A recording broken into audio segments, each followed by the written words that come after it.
దేవుని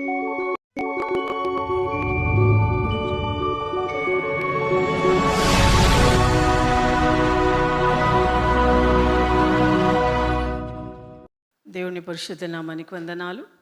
కూడి వచ్చిన ప్రియబిడ్డలందరిని బట్టి దేవునికి వందనాలు చెల్లిస్తున్నాను. హల్లెలూయా. అందరు బాగున్నారా? కొత్త నెలలోకి వచ్చినామంటే సంతోషం ఉంది ఎవరికైనా? ఉందా లేదా? ఉంటే అందరు ఒకసారి చప్పట్లు కొట్టాను.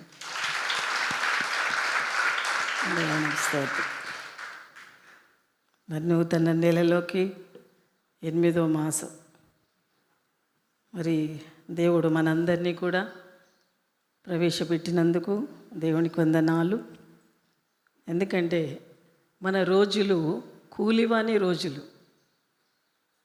యోబు అంటాడు, మనము అనుదినము కూడా యుద్ధ భూమిలో ఉన్నామంట. ఆత్మకు శరీరానికి అనుదినము కూడా యుద్ధం జరుగుతుంది. మనం కూలివాని దినములు మనవి. ఈరోజు కూలి చేసుకున్నామంటే ఈరోజు భోజనమే మనది, రేపు భోజనం మనది కాదు. యోబు ఎంత అనుభవంతో తను మాట్లాడుతున్నాడు. కాబట్టి 7 మాసాలు మనను మన కుటుంబాలను దేవుడు తన సంరక్షణలో భద్రపరుచుకున్నాడు. 8వ నెలలో దేవుడు ప్రవేశపెట్టి మరి ఈ మొదటి వారంలో మనందరినీ స్థలంలో సమకూర్చినందుకు దేవాది దేవుడికి వందనాలు చెల్లిస్తున్నాను. మరి చిన్న లేఖన భాగం మనము ధ్యానం చేసుకుందాం. 2వ రాజుల గ్రంథము 20వ అధ్యాయము 1 నుంచి 3 వచనాలు మనం ధ్యానం చేసుకుందాం. ఆ దినములలో హిజ్కియాకు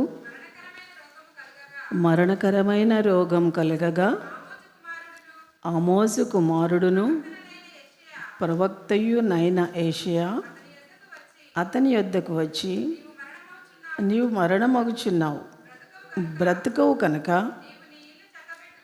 నీవు నీ ఇల్లు చక్కబెట్టుకొనమని యెహోవా సెలవిచ్చుచున్నాడని చెప్పగా, అతడు తన ముఖము గోడ తట్టు తిప్పుకొని, యెహోవా యథార్థ హృదయుడనై సత్యముతో నీ సన్నిధిన నేనెట్లు నడుచుకుంటునో, నీ దృష్టికి అనుకూలముగా సమస్తము నేనెట్లా జరిగించితినో కృపతో జ్ఞాపకము చేసుకునమని హిజ్కియా కన్నీళ్లు విడుచుచు యెహోవాను ప్రార్థన చేశాను. చాలమ్మా, అందరు కూడా కళ్ళు మూసుకునండి. ఎవరు కూడా బయటకు వెళ్ళొద్దు. కొద్ది సమయం మన హృదయాన్ని దేవుడికి ఇస్తాం. ఫోన్లు ఉంటే స్విచ్ ఆఫ్ చేసుకోండి లేదా సైలెన్స్లో పెట్టుకోండి. ఎవరి కూడా డిస్టర్బ్ కాకుండా చూడండి. మహాపరిశుద్ధుడైన మా ప్రియ పరలోక తండ్రి, సర్వశక్తిమంతుడా, సర్వాధికారి, నమ్మదగిన దేవుడా, నీకు స్తోత్రం. నీ కృపలో గత 7 నెలలు ప్రభా మా కుటుంబాలను నీ సంరక్షణలో భద్రపరుచుకొని ప్రతి పరిస్థితులలో మాకు తోడుగా ఉంటూ కాపాడుతున్న విధానం బట్టి మీకు వందనాలు. ఇంకా మమ్మల్ని సజీవులుగా ఉంచావు అంటే అది కేవలం నీ కృపనైనా. ఈరోజు నా తండ్రి, మరి 8వ నెల మొదటి పునరుత్థాన దినమందు చిన్న మందగా చేరి నీ పాద సన్నిధిలో కొద్ది సమయం గడుపుకోవడానికి మమ్మల్ని అందరినీ మీరు నడిపించారు. దేవా, నీకు స్తోత్రం. దేవా, ఇది ప్రత్యేకమైన సమయం, ఇది మీ సమయం, మీరు మాట్లాడే సమయం కనుక మా అందరికీ వినగల చెవులను, గ్రహించగల హృదయాన్ని మాకు దయచేయమని ప్రార్థిస్తున్నాను. చదవబడిన లేఖన భాగం నీ పాదాలకు అప్పగిస్తున్నాను. నిలబడ్డ నాలో ఏ జ్ఞానము లేదు దేవా, కేవలం నీ పాత్రగా వట్టిదానిగా నేను నిలబడి ఉన్నాను. నా నోటిని మీరే వాడుకొని మీ నామానికి మహిమ తెచ్చుకోమని నా ప్రియరక్షకుడైన యేసుక్రీస్తు నామమున ప్రార్థించి అడిగి వేడుకుంటున్నాను తండ్రి, ఆమెన్. దేవుని పరిశుద్ధ నామానికి వందనాలు. మరి హిజ్కియా, మరి ఈ హిజ్కియా ఎవరు? ఇతను ప్రార్థన చేస్తే దేవుడు విని తనకి 15 సంవత్సరాలు ఆయుష్ను పొడిగించాడు. ఎలాంటి వ్యక్తి తను అని మనము చూసుకుంటే 18వ అధ్యాయంలో, మరి 2వ రాజులు 18వ అధ్యాయములో మనము మొదటి వచనం నుంచి మనం ధ్యానం చేసుకుంటే, ఇశ్రాయేలు రాజును ఏలా కుమారుడనైన హోషేయ ఏలుబడిలో 3వ సంవత్సరమందు యూదా రాజును ఆహాజు కుమారుడైన హిజ్కియా ఏలనారంభించెను. అతడు ఏలనారంభించినప్పుడు 25 ఏండ్లవాడు. యెరూషలేమునందు 29 సంవత్సరములు ఏలెను. అతని తల్లి జకర్యా కుమార్తె, ఆమెకు అబి అని పేరు. తన పితరుడైన దావీదు చేసినట్లు అతడు యెహోవా దృష్టికి పూర్ణముగా నీతిని అనుసరించెను. ఉన్నత స్థలములను పడగొట్టి, విగ్రహములను పగలగొట్టి, దేవతా స్తంభములను పగలగొట్టి, మోషే చేసిన ఇత్తడి సర్పములను చిన్న భిన్నములుగా చేసెను. దానికి ఇశ్రాయేలు నెహుష్టానమును పేరు పెట్టి దానికి ధూపం వేయిచూ వచ్చి ఉండిరి. అతడు ఇశ్రాయేలు దేవుడైన యెహోవా యందు విశ్వాసం ఉంచినవాడు. అతని తర్వాత వచ్చిన యూదా రాజులను, అతని పూర్వీకులైన రాజులలోనూ అతనికి సమానమైన వాడు ఒక్కడు లేడు. అతడు యెహోవాను హత్తుకొని ఆయనను వెంబడించుటలో వెనుక తీయక, ఆయన మోషేకు ఆజ్ఞాపించిన ఆజ్ఞలన్నింటినీ గైకొనుచుండెను. కావున యెహోవా అతనికి తోడుగా ఉండెను. తాను వెళ్ళిన చోటనెల్లా అతడు జయము పొందెను. చాలమ్మ. ఇతను రెహబాము ఏలుతున్న కాలంలో దేశం 2గా చీలిపోతుంది. అప్పుడు ఈ హిజ్కియా 13వ రాజు. మరి ఈ రాజు తండ్రి అహాజు చాలా దుర్మార్గుడుగా ఉంటున్నాడు, విగ్రహారాధికుడుగా ఉంటున్నాడు. మరి ఇతను భయంకరమైన పరిస్థితులు జరుగుతున్నప్పుడు మరి హిజ్కియా మాత్రము తన పితరుడైన దావీదు ఎలా నీతిమంతుడుగా బ్రతికాడో అలాగే తను నీతిమంతుడుగా బ్రతకాలి అని తన తండ్రి యొక్క మరి విగ్రహములను, మరి ఆ దేశంలో యూదా దేశంలో ఉన్న రకరకాలైన విగ్రహాలని మరి మోషే మరి ఇత్తడి సర్పాన్ని చేసి మరి పెట్టిన ప్రతిమలనన్నింటినీ కూడా పగలగొట్టేస్తాడు. అన్నీ తీసేస్తాడు. అన్నీ తీసేసి యెహోవాయే దేవుడు అని చెప్పి తను దేవునికి లోబడి మరి మోషేకి ఇచ్చిన 10 ఆజ్ఞలు, ధర్మశాస్త్రాన్ని తను పాటిస్తూ మరి దేవునికి నమ్మకస్తుడుగా ఉన్నాడు హిజ్కియా. మరి తను నమ్మకస్తుడుగా ఉన్నాడు గనక యెహోవా అతనికి తోడుగా ఉన్నాడు. తను ఎక్కడికి వెళ్ళినా కూడా ప్రతి విషయంలో తనకి విజయం ఇచ్చాడు. ప్రతి విషయంలో 29 సంవత్సరాలు మరి యూదా రాజ్యాన్ని ఏలినప్పుడు తన జనానికి ఎలాంటి కష్టాలు కానీ నష్టాలు కానీ జరగకుండా తను చక్కటి పరిపాలన చేశాడు. మరి కొంతకాలం తర్వాత మరి ఇశ్రాయేలు మరి దేశమును మరి అహాషురాజు తను దాన్ని స్వాధీనం చేసుకుంటాడు. స్వాధీనం చేసుకున్న తర్వాత మరి ఈ విగ్రహాలు ఇవన్నీ కూడాను పగలగొట్టావు అని చెప్పి ఒక లేఖను హిజ్కియా రాజుకు పంపిస్తాడు. పంపించినప్పుడు తను అంటాడు, అయ్యో నాది తప్పైపోయింది, కాబట్టి నేను బంగారము, వెండి, కొంత డబ్బులు, కొన్ని మణుగుల బంగారము అంతా నేను నీకు ఇస్తాను, నన్ను క్షమించు అని చెప్తాడు. చెబితే కూడా మరి తను అక్కడ ఆ రాజు, అష్షూరు రాజు క్షమించకుండా మరి ఇదంతా కూడా 18, 19వ అధ్యాయం అంతా కూడా ఉంటుంది. అయితే క్షమించకపోగా తను ఏం చేస్తాడంటే మరి యూదా రాజ్యం మీద యుద్ధం ప్రకటిస్తాడు. మరి దేవుణ్ణి, నువ్వు నమ్మిన దేవుడు గొప్పోడా, నువ్వు ఖాళీ ఒక రెల్లును నమ్ముతున్నావు. మరి ఐగుప్తులో ఉన్న దేవుడిని నమ్ముతున్నావు, నువ్వు పనికి మాలిన దేవుళ్ళని నమ్ముతున్నావు, నీ యెహోవానే గొప్పనా అని చెప్పి భయంకరంగా మరి దేవుణ్ణి దూషిస్తూ ఉంటాడు. దూషిస్తూ ఉన్నప్పుడు మరి యుద్ధం ప్రకటించి నేను నీ దేశంపైకి యుద్ధానికి వస్తున్నాను, ఎవరు కాపాడుతారో నిన్ను చూద్దాం అని చెప్పి సవాలు విసురుతాడు. విసిరినప్పుడు తను ఏం చేయాలో అర్థం కాక తను దేవుడి సన్నిధిలో కూర్చొని ప్రార్థన చేస్తాడు. హిజ్కియాకు ఒక మంచి అలవాటు ఏంటంటే ప్రతి సమస్యను తీసుకెళ్ళి దేవుడి దగ్గర పెడతాడు.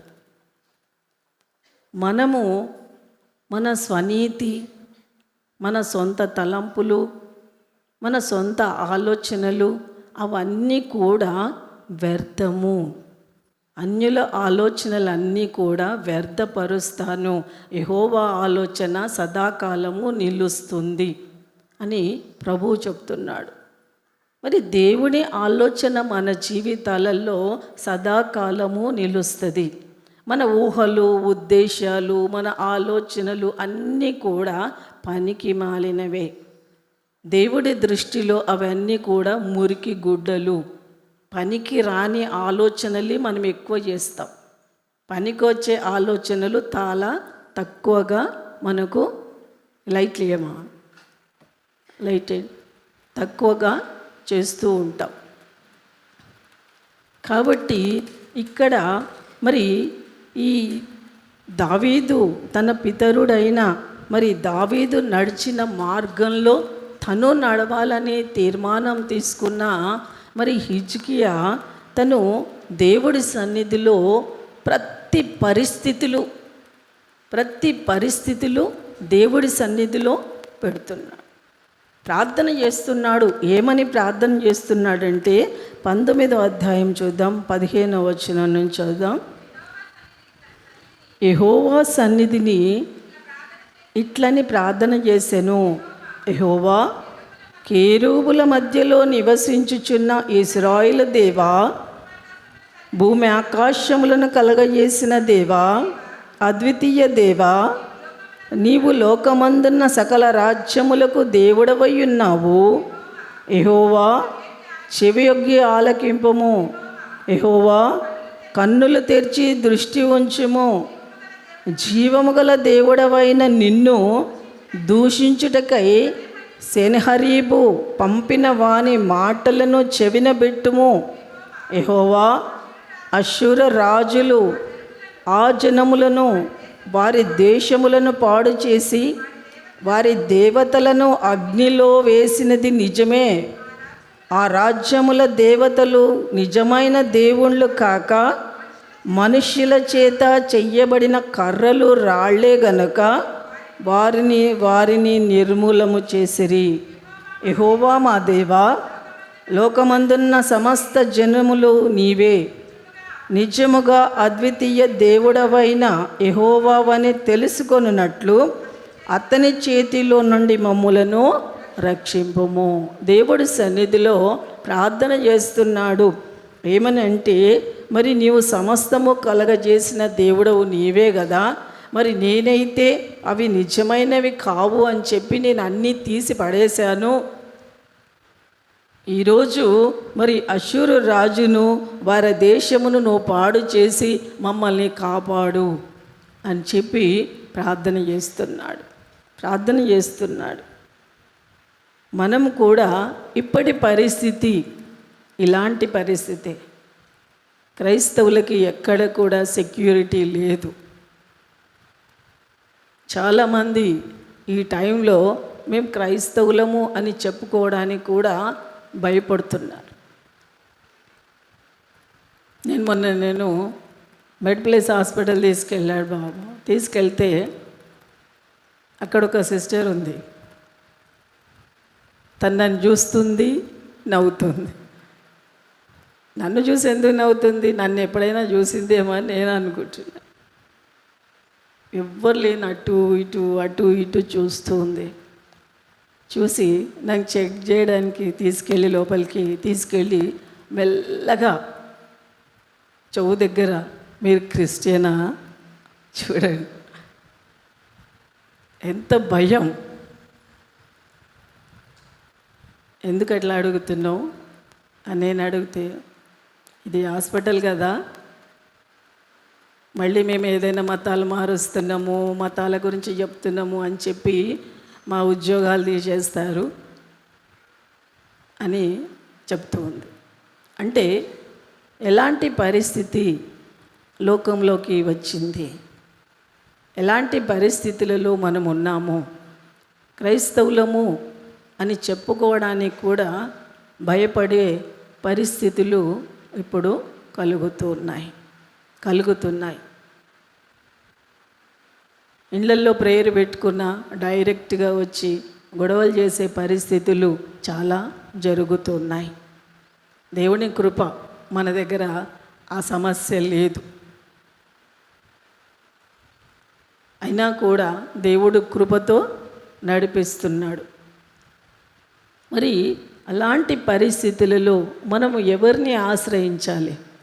రాజులనా, అధికారులనా, పార్టీ నాయకులనా? ఎవరిని ఆశ్రయించాలి? మనం కేవలము జీవము గల దేవుణ్ణి మనం ఆశ్రయించాలి. ఆయన సన్నిధిలోనే మనం ప్రార్థన చెయ్యాలి. ఎందుకంటే మన సమస్యలు, మనకు లోకములో జరుగుతున్న పరిస్థితులు అన్నీ కూడా తొలగించగల సమర్థుడు కేవలము యేసుక్రీస్తు ప్రభువు ఒక్కడే. హల్లెలూయా. ఎందుకంటే ఆయనే సమస్యను సృష్టించువాడు, సమస్యకు పరిష్కారము ఇచ్చువాడు ఆయనే. ఒక సమస్య వచ్చింది అంటే ఆ సమస్యకు పరిష్కారం పక్కకే ఉంటుంది. మనము సమస్యనే చూస్తాం కానీ పరిష్కారాన్ని వెతకం. కాబట్టి సమస్యను చూసినప్పుడు చాలా భయపడుతూ ఉంటాం. కానీ ఆ సమస్య పక్కకే పరిష్కారం ఉంది అని మనం అనుకున్నప్పుడు మనకు భయం అనేది ఉండదు. ఇక్కడ పరిష్కారం ఎక్కడ జరుగుతుంది, ఎక్కడ దొరుకుతుంది అని హిజ్కియాకు తెలుసు. కాబట్టి దేవుడి సన్నిధికి తను వెళ్ళి, నేనేమి చెయ్యలేని వాడను, పరిస్థితులు నా చేయి దాటిపోయాయి, భయంకరమైన పరిస్థితులు కలుగుతున్నాయి, మరి ఈ పరిస్థితుల నుంచి నువ్వే కాపాడు అని ప్రార్థన చేస్తున్నప్పుడు మరి 20వ వచనంలో ఒక మాట చూద్దాం. అంతటా ఆమోజు కుమారుడైన యెషయా హిజ్కియా యొద్దకు ఈ వర్తమానము పంపెను. ఇశ్రాయేలు దేవుడగు యెహోవా సెలవిచ్చినదేమనగా, అష్షూరు రాజైన సెనహరీబు విషయమందు నీవు నా ఎదుట చేసిన ప్రార్థన నేను అంగీకరించి ఉన్నాను. అతనిని గూర్చి యెహోవా సెలవిచ్చినదేమనగా, సియోను కుమారి అయిన కన్యక నిన్ను దూషణ చేయుచున్నది, నిన్ను అపహాస్యము చేయుచున్నది. యెరూషలేము కుమారి నిన్ను చూచి తల ఊచుచున్నది. నీవు ఎవరిని తిరస్కరించితివి, ఎవరిని దూషించితివి? నీవు గర్వించి ఎవరిని భయపెట్టితివి? ఇశ్రాయేలు పరిశుద్ధ దేవుడే కదా నీ దూతల చేత యెహోవాను తిరస్కరించి పలికించిన మాటలు ఇవే. నువ్వు భయపడద్దు. ఎవరిని దూషిస్తున్నారు? దేవుని యొక్క సంఘాన్ని, కన్యక వధువు సంఘాన్ని దూషిస్తున్నారు. ఇక్కడ దేవుని నామము దూషణ పాలవుతుంది. మరి ఇవన్నీ కూడా ప్రవచనాలు. మరి ఇవన్నీ కూడా ఎవరిని తిరస్కరిస్తున్నారు? మనుషులు గర్వించి దేవుణ్ణి దూషిస్తున్నారు. నేను అన్నీ చూస్తున్నాను, నీ ప్రార్థన నేను వింటున్నాను. ఈరోజు ఒకవేళ అలాంటి పరిస్థితులు కంపెనీలలో కానీ బయట ప్రపంచంలో కానీ మనం ఒకవేళ ఎదుర్కొంటున్నప్పుడు మనము కూడా హిజ్కియాలాగా ప్రార్థన చేసేవారిగా మనం ఉండాలి. ప్రార్థన చేసినప్పుడు యుద్ధము యెహోవాదే. ఆయన మనుషులతో మాట్లాడే దేవుడు. ఎలా మాట్లాడాడు? ఎలా పరిష్కారం ఈ సమస్యకి అంటే 31వ వచనం చూడండి. శేషించువారు యెరూషలేము నుండి బయలుదేరుదురు, తప్పించుకొనిన వారు సియోను కొండలో నుండి బయలుదేరుదురు. సైన్యములకు అధిపతికి యెహోవా ఆసక్తి కలిగి దీని నెరవేర్చును. కాబట్టి అష్షూరు రాజును గూర్చి యెహోవా సెలవిచ్చినదేమనగా, అతడు ఈ పట్టణమునికి రాడు, దాని మీద ఒక్క బాణమైనను ప్రయోగింపడు, ఒక కేడమునైనను దానికి కనబరచడు, దాని ఎదుట ముట్టడి దిబ్బ కట్టడు. ఈ పట్టణంలోనికి రాక తాను వచ్చిన మార్గముననే అతడు తిరిగిపోవును. ఇది యెహోవా వాక్కు. నా నిమిత్తము, నా సేవకుడైన దావీదు నిమిత్తము నేను ఈ పట్టణమును కాపాడి రక్షించుదును. ఆ రాత్రియే యెహోవా దూత బయలుదేరి అష్షూరు దండుపేటలో చొచ్చి 185,000 మందిని హతము చేసెను. హల్లెలూయా. చూడండి ఎంత గొప్ప కార్యం. ఈయన ప్రార్థన చేశాడు, ఇంట్లో పోయి పడుకున్నాడు. వీళ్ళందరూ కూడా ఆ యూదా రాజ్యానికి బార్డర్లో వచ్చి యుద్ధం చేయడానికి సిద్ధమయ్యారు. కానీ దేవుడు ఏం చేశాడు? రాత్రి ఉన్న పాటున అక్కడ ఎంతమంది యుద్ధానికి వచ్చారో అందరినీ కూడా ఏం చేశాడట? హతము చేసేసాడు. పండుకున్నోళ్ళు పండుకున్నట్టే పోయినరు. ఎలా? ఉదయము జనులు లేచి చూడగా వారందరూ మృత కళేబరములై ఉండిరి. చూడండి, దేవుడి ముందు ఏ మానవుడు నిలబడగలుగుతారు కదా? దేవునికి చాలామంది సవాల్ చేస్తారు. దేవుడు ఏం చేశాడు? నా కష్టార్జితం, నేను కష్టపడుతున్నాను అని పెద్ద పెద్ద మాటలు మాట్లాడుతూ ఉంటారు కదా. ఒక్క రాత్రి 185,000 మందిని పండుకున్నోళ్ళని పండుకున్నట్టే మృత కళేబరాలుగా చెయ్యగలిగిన దేవుడు. ఆయన తలుచుకుంటే మానవుడు ఏ పాటివాడు? ధూళి వంటివాడు, దుమ్ము వంటివాడు, క్షణములో ఆవిరైపోయే వంటి బుడగలాంటి బ్రతుకులు మనవి. కానీ దేవునికి అహంకారంతో విర్రవీగుతూ ఇష్టానుకూలంగా దేవుని దూషిస్తూ శాపగ్రస్తులైపోతున్నారు లోకమంతా కూడా. దేవుని నమ్మిన ప్రజలు లోకంలో ఉన్న మనుషులను చూస్తూ నిజరక్షకుడైన శక్తిని మర్చిపోతున్నారు. వాళ్ళు భయపడుతూ ఉన్నారు, భయపడుతూ బ్రతుకుతూ ఉన్నారు. కానీ హిజ్కియా ద్వారా మనము నేర్చుకోవలసినది యుద్ధము యెహోవాదే. నువ్వు ప్రార్థన చెయ్యి విశ్వాసముతో. నీకు ఏ సమస్య వస్తుందో, ఎక్కడ సమస్య వస్తుందో అది దేవుడి సన్నిధిలో పెట్టు. ఎందుకంటే నీ శక్తికి మించినది సమస్య, అది ఏదైనా సరే నీ శక్తికి మించినది. నీవు ఏమీ చెయ్యలేవు. నీ ప్రతి పరిస్థితిని నువ్వు దేవుడి ముందర పెట్టు. అది ఏదైనా పర్వాలేదు. అసాధ్యము కానిది దేవునికి ఏది కూడా లేదు. ఇక్కడ మరి రాత్రి ఉదయం లేచి చూడగా అందరూ మృత కళేబరములై పడి ఉన్నారు. ఉదయం రాజు వచ్చాడు, రాజు చూశాడు. చూసి మరి అష్షూరు రాజు మరి సెన్హరీబు తిరిగిపోయి నినివే పట్టణానికి పరిగెత్తుకొని వెళ్ళిపోయాడు. భయపడ్డాడు. భయపడి తను నివసించిన తర్వాత అతను నిస్రోకు అను తన దేవతా మందిరము దగ్గరికి వెళ్ళి మొక్కుతున్నాడు. ఏంది ఈ పరిస్థితి అని వాళ్ళ దేవతల దగ్గరికి వెళ్ళి తను మొక్కుతూ ఉన్నాడు. ఇది ఎలా జరిగింది? ఒక ఖడ్గము రాలేదు, ఒక కత్తి రాలేదు, ఒక ఈట రాలేదు, పోయినోళ్ళు పోయినట్టే చచ్చిపోయి ఉన్నారు. ఎలా జరిగింది ఇదంతా అని చెప్పి వాళ్ళ దేవత మందిరానికి వెళ్ళి ఆయన దేవుడిని అడుగుతున్నాడు. అడుగుతున్నప్పుడు తన కుమారులు 2 కుమారులు వచ్చి ఇదంతా నీ వల్లనే జరిగింది అని చెప్పి తండ్రిని ఈటలతో చంపి పడేస్తారు. చంపేసి వాళ్ళు కూడా పారిపోతారు.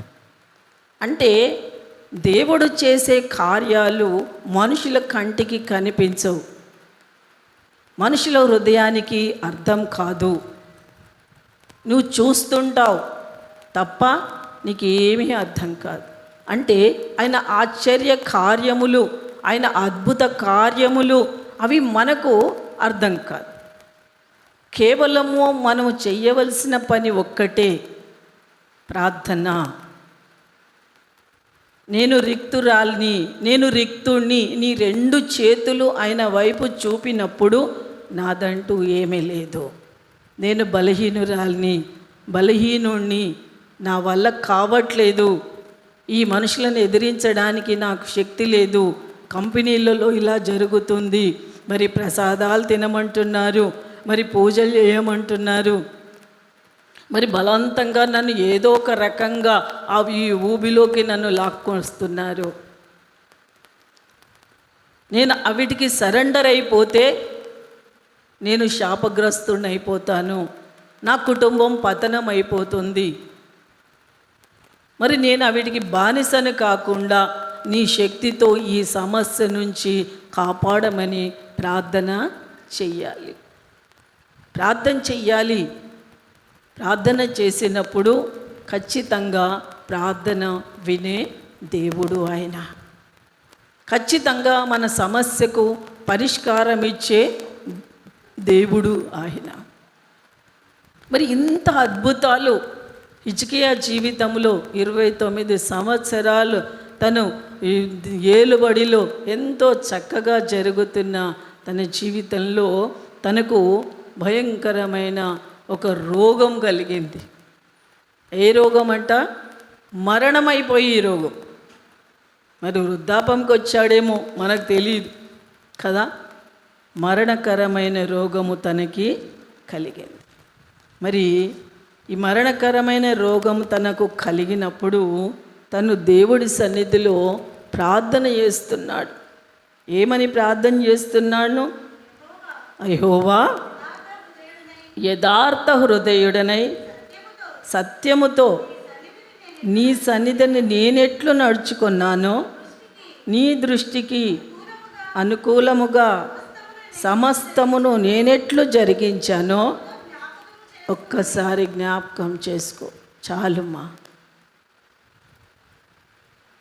యెషయా ప్రవక్త వచ్చి నువ్వు చనిపోతావు, మరణమవుతావు, నీ ఇల్లు చక్కబెట్టుకో అన్నప్పుడు తను దేవుని గోడ తట్టు తిరిగి దేవుడికి తన నిజాయితీని జ్ఞాపకం చేస్తున్నాడు. ఈరోజు మనకేదైనా రోగం కలిగినప్పుడు, మనకేదైనా బాధ కలిగినప్పుడు ఎక్కడ తప్పు జరిగింది, ఎందుకు ఈ బాధ అవుతుంది, నాకు ఎందుకు ఈ కష్టం వచ్చింది, ఎందుకు ఈ రోగం వచ్చింది అని దేవుడి సన్నిధిలో కూర్చొని మనం ప్రార్థన చెయ్యాలి. నేను ఎలా బతికానో దేవా, నిజంగా నీతిగా న్యాయంగా మనం బ్రతికి ఉంటే దేవుడి సన్నిధిలో నేను ఎలా బ్రతికానో చూడు, ధైర్యంగా నిలబడతావు. ఒకవేళ మన తప్పుల ద్వారా, మన బలహీనతల ద్వారా, మన వ్యసనాల ద్వారా మనకు రోగం వచ్చి ఉంటే దేవుడి సన్నిధిలో క్షమించమని మనం అడగాలి. నా తప్పుల వల్లే నాకు రోగం వచ్చింది, నా పాపాల వల్లనే నేను ఈ స్థితిని అనుభవిస్తున్నాను. ఎందుకంటే దేవుడి సన్నిధిలో ఒప్పుకోవాలి, ఖచ్చితంగా ఒప్పుకోవాలి. ఎందుకంటే నిన్ను చూస్తున్న దేవుడు, నీ పరిస్థితి చూస్తున్న దేవుడు, నీవు తనకు తెలుసు. ప్రతి ఒక్కరము ఆయనకు తెలుసు. ఇక్కడ తను యథార్థంగా, నమ్మకంగా దేవుడిపై ఆధారపడ్డాడు కనుక ప్రతి సమస్యలో దేవుడు తనకు తోడుగా ఉండి విజయం ఇస్తున్నాడు. తను యుద్ధం చెయ్యకుండానే మరి శత్రు సైన్యాన్ని హతం చేశాడు. మరి ఇలాంటి పరిస్థితులలో తనకు కలిగిన రోగం గురించి తను ఎంత న్యాయంగా దేవుడి సన్నిధిలో కూర్చొని యథార్థంగా ప్రార్థన చేస్తున్నాడు. మనమేం చేస్తాం? మనకొచ్చిన పరిస్థితులకు హాస్పిటల్కు పరిగెత్తుతూ ఉంటాం, ఇటు పరిగెత్తుతూ ఉంటాం, అటు పరిగెత్తుతూ ఉంటాం కదా.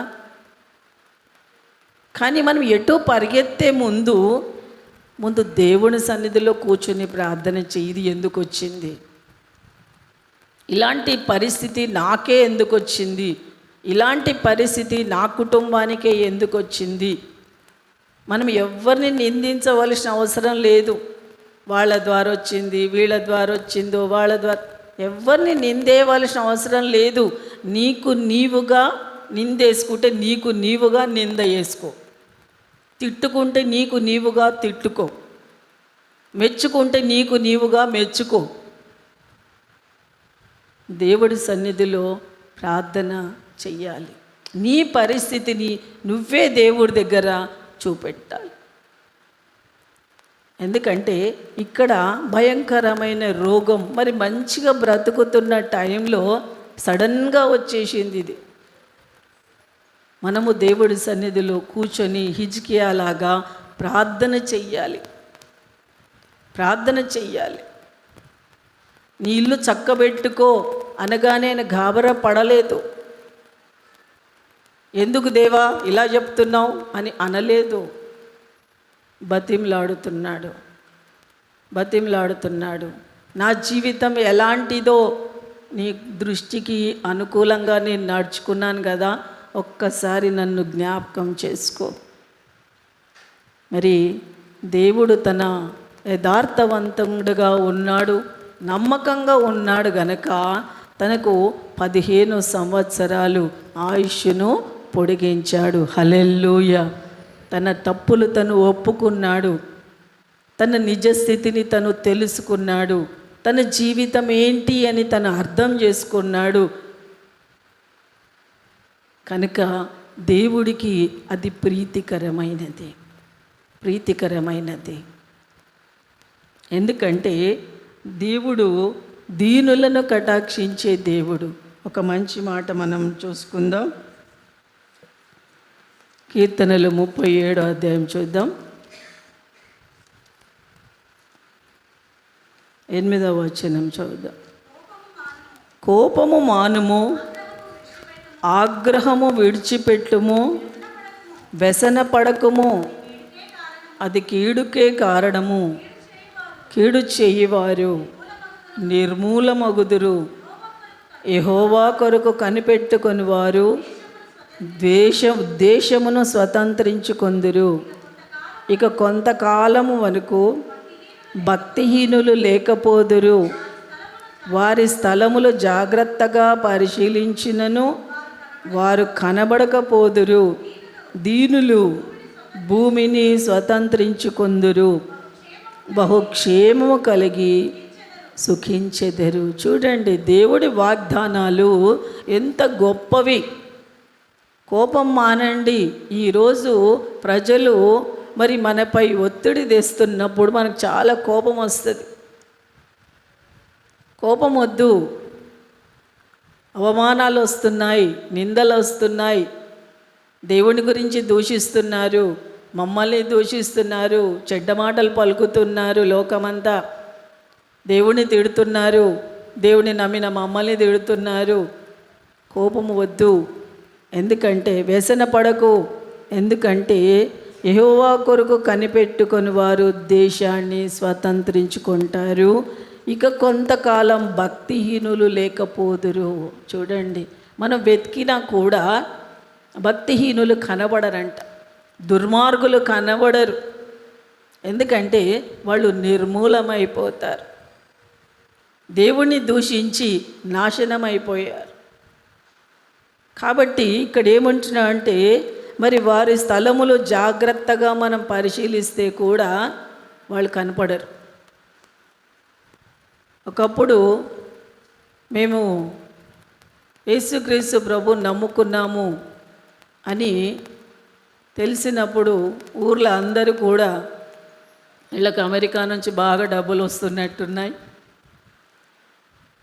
వీళ్ళందరినీ మతాలు మారుస్తున్నారు అని చెప్పి ఇంటి మీదకి వచ్చి మమ్మల్ని కొట్టారు. కొట్టినప్పుడు ఇంటి మీద పెట్రోల్ పోసి తగలబెడతామన్నారు. అందులోనే కూర్చుంటాం, తగలబెట్టండి. ఎక్కడ మమ్మల్ని చంపుతారు అని చెప్పి 3 రోజులు ఒక కానిస్టేబుల్ మా ఇంట్లో ఉన్నాడు. ఎంతో భయంకరమైన పరిస్థితులు.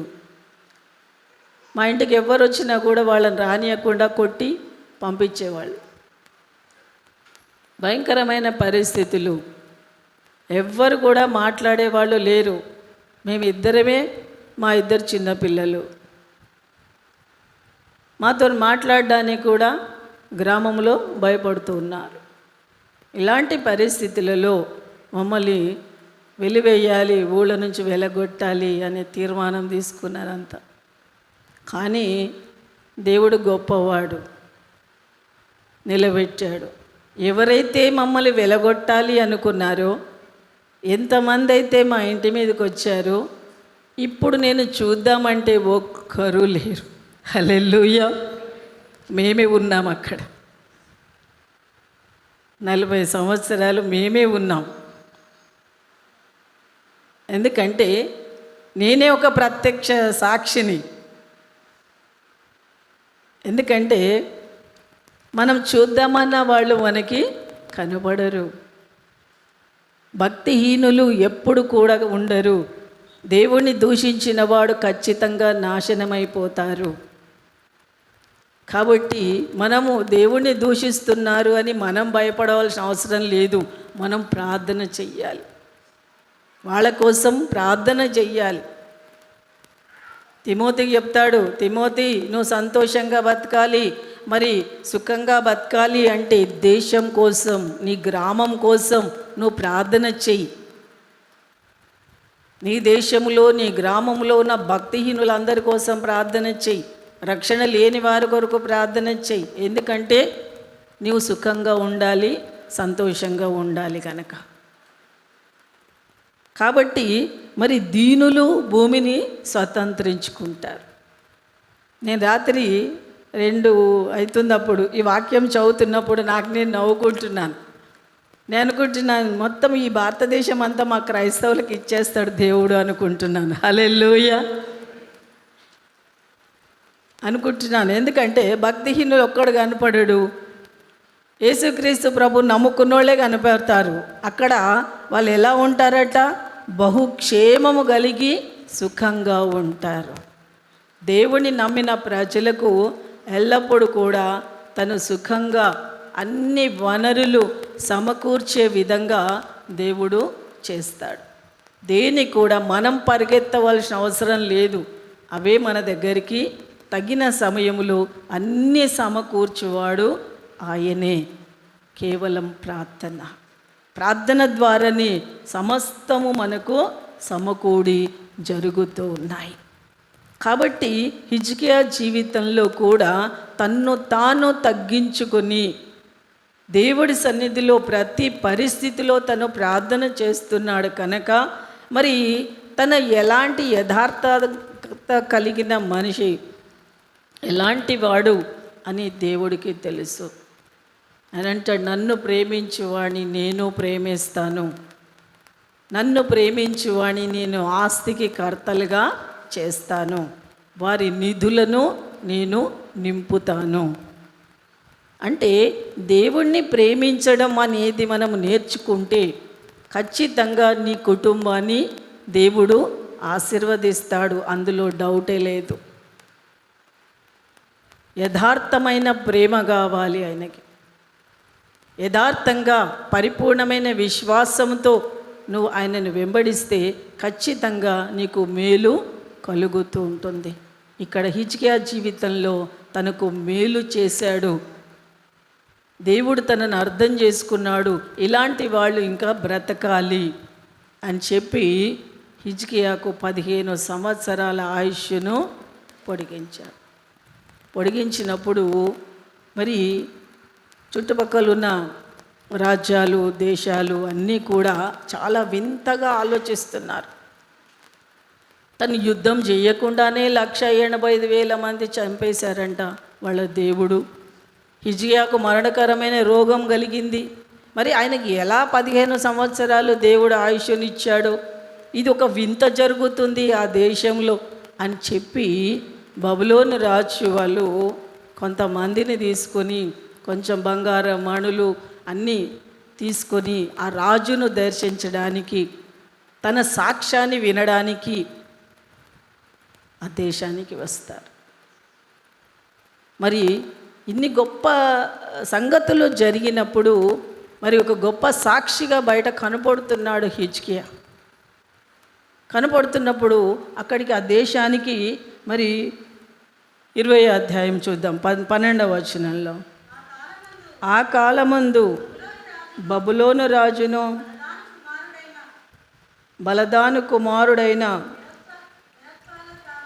బరోదత్పాలదాను హిజ్కియా రోగి అయిన ఉండిన సంగతులు విని పత్రికలను కానుకలను తన యొద్దకు పంపగా హిజ్కియా దూతలు వచ్చి ఆ మాట విని వారిని లోపలికి తీసుకుని తన నగరమందున్నవేమి రాజ్యమందేమి కలిగిన సమస్తమును కూడా ఏమిని మరుగు చేయక తన పదార్థములు గల కొట్టును, వెండి బంగారములను, గంధవర్గములను, పరిమళ తైలమును, ఆయుధశాలను, తన పదార్థములను ఉన్న సమస్తమును వారికి చూపించారు. బబులోను దేశంలో నుండి చూడ్డానికి, సాక్ష్యం వినడానికి రాజులు వస్తే తను లోపలికి తీసుకెళ్ళి ఏం చూపిస్తున్నాడు? తన నగరమందు తనకు కలిగిన అన్నీ చూపిస్తున్నాడు. తనకున్న బంగారాలు చూపిస్తున్నాడు, ఏది మరుగు చేయక. మరి తనకున్న మరి ఆయుధశాలలు, పదార్థములు అన్నీ చూపిస్తున్నాడు. చూడండి, వాళ్ళు దేనికోసం వచ్చారు? సాక్ష్యం వినడానికి వచ్చారు.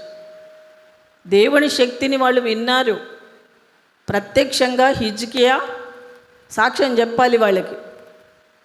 కానీ వాళ్ళు రాగానే వాళ్ళకి ఏం చూపిస్తున్నాడు? తన దేశంలో ఉన్నవన్నీ చూపిస్తున్నప్పుడు ప్రవక్త వచ్చాడు. పిమ్మట ప్రవక్త అయిన యెషయా రాజైన హిజ్కియా యొద్దకు వచ్చి ఆ మనుషులు ఏమనిరి? నీ యొద్దకు ఎక్కడి నుండి వచ్చిరి అని అడుగగా హిజ్కియా బబులోను దేశములో నుండి వారు వచ్చి ఉన్నారని చెప్పెను. నీ ఇంటిలో వారు ఏమేమి చూచిరని అడుగుతున్నాడు ప్రవక్త. నీ ఇంటిలో వాళ్ళు ఏం చూశారు? నీ దగ్గరికి ఎందుకు వచ్చారు? నీ ఇంటిలో ఏం చూశారు వాళ్ళు అంటున్నప్పుడు తను అంటున్నాడు, నా ఇంటిలో నాకు ఇచ్చిన అన్నీ చూపించారు. కానీ ప్రవక్త యొక్క ఉద్దేశం, దేవుని యొక్క ఉద్దేశం వేరు. ఇక్కడ తన ఇంటికి వచ్చి అంత దూరం నుంచి వాళ్ళు వచ్చినప్పుడు నీకున్న పదార్థాలు, యుద్ధశాలలు, నగరాలు, గంధము ఇంకా అన్నీ కూడా చూపిస్తూ వచ్చాడు. చూడండి, ఇక్కడ సాక్ష్యం కావాలి.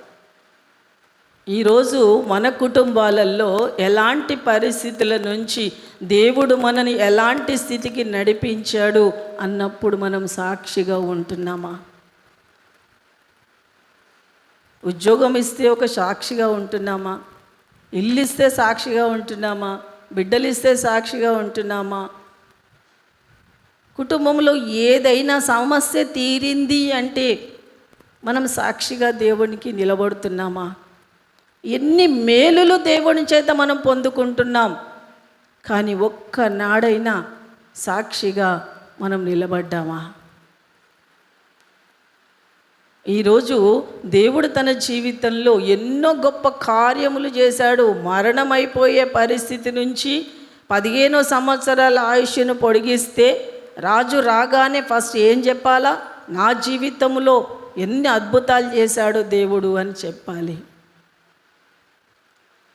అష్షూరు రాజు నా దేశం మీదకి వస్తున్నప్పుడు నేను నిమ్మలంగా పడుకున్నాను ప్రార్థన చేసి, కానీ దేవుడే యుద్ధం చేసి 185,000 మందిని చంపేశాడు. సాక్ష్యం చెప్పాలి. కానీ ఏం చూపిస్తున్నాడు ఇక్కడ? ఇంటికి వచ్చినప్పుడు తన గొప్పతనాన్ని చూపిస్తున్నాడు, తన ఆస్తులు చూపిస్తున్నాడు.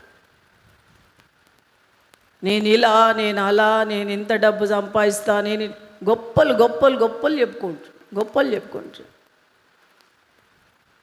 ఇక్కడ హిజ్కియా ప్రవక్తను ఏం చూపించావు? నీ ఇంటిలో ఏం చూపించాలి?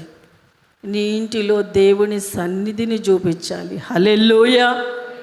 ఇది సమస్తము ఈరోజు నా ఇంటిలో ఉన్నది అంతా కూడా దేవుడి కృపచేత నాకు వచ్చింది. నా ఇంటిలో దేవుడు ఉన్నాడు గనక నాకు సమస్తంలో కూడా విజయం వచ్చింది అని మనము చెప్పగలిగిన స్థితిలో మనము ఉండాలి.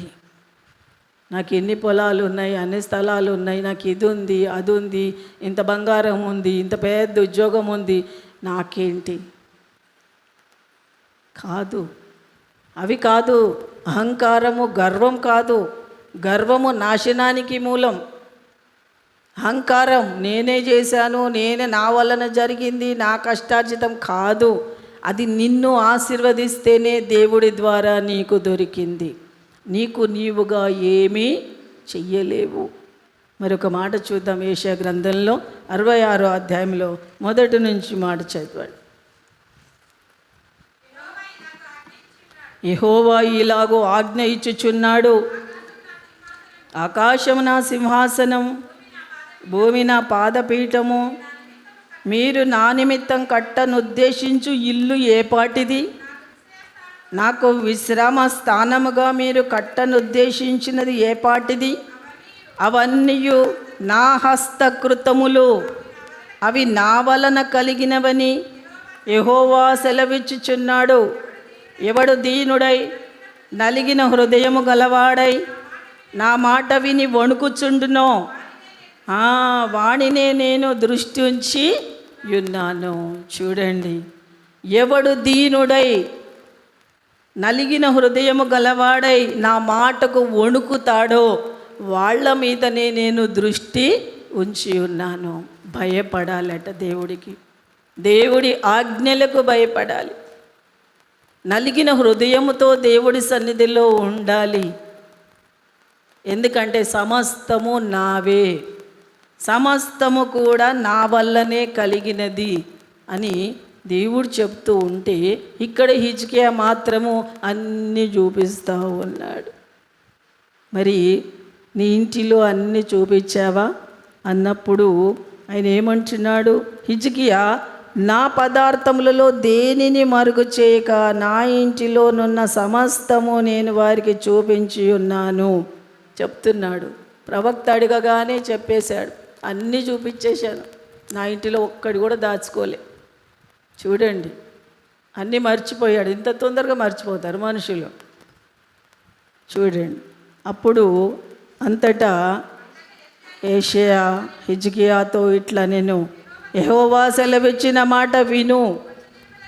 వచ్చు దినములలో ఏమీయు మిగలకుండా నీ నగరములలో సమస్తమును నేటి వరకు నీ పితరులు సమకూర్చి దాచిపెట్టినదంతయు కూడా బబులోను పట్టణమునకు ఎత్తుకొని పోబడునని యెహోవా సెలవిచ్చుచున్నాడు.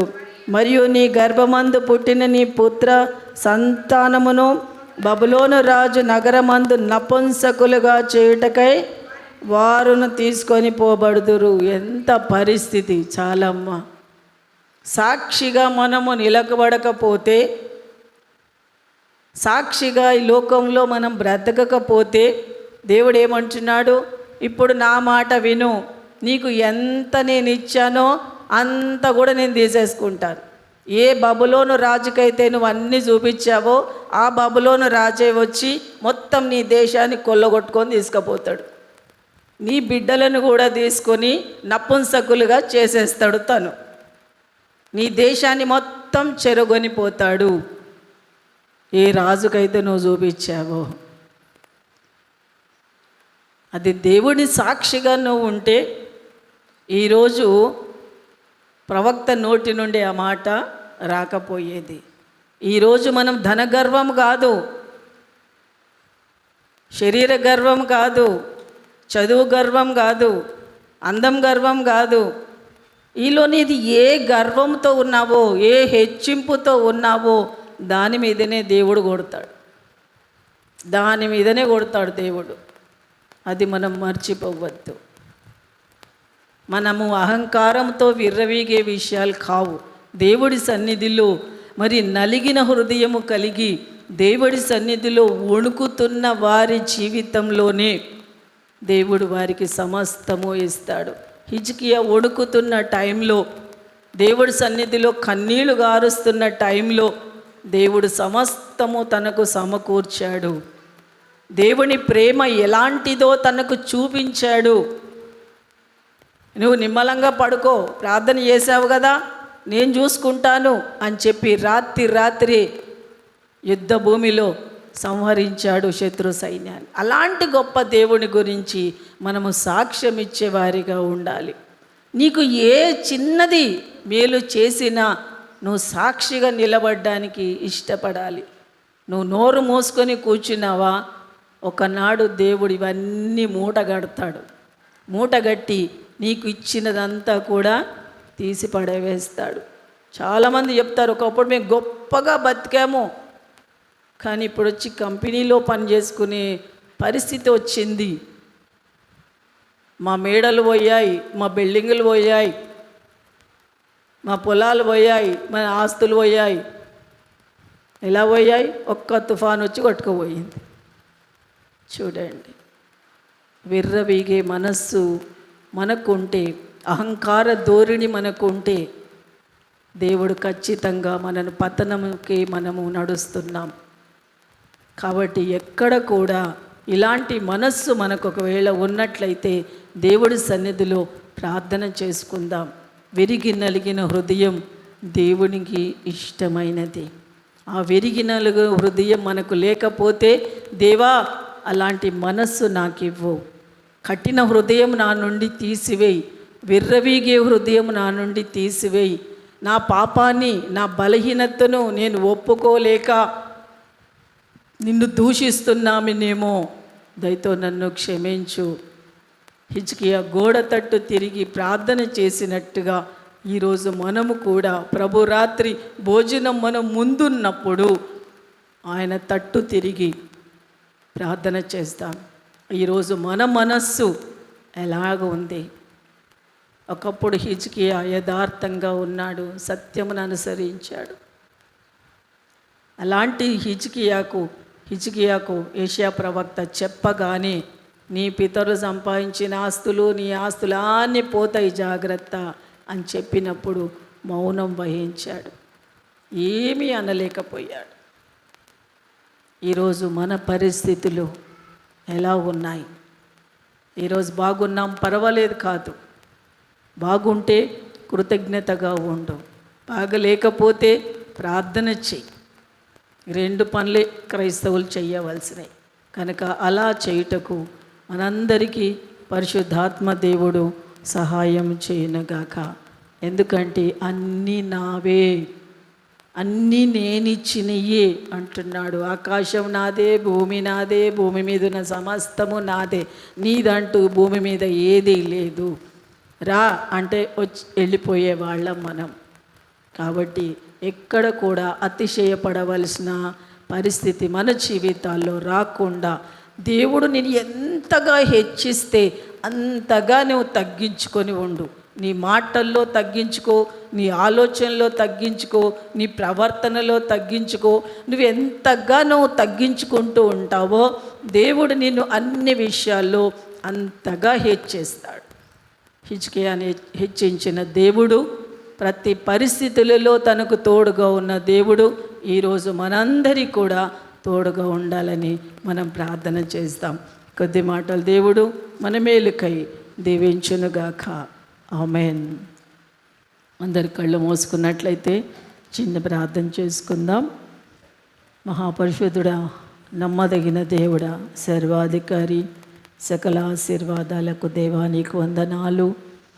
ఈ సమయం నీవు మాట్లాడిన ప్రతి ఒక్క మాట మా అందరి హృదయాలకు వినిపించినందుకు వందనాలు.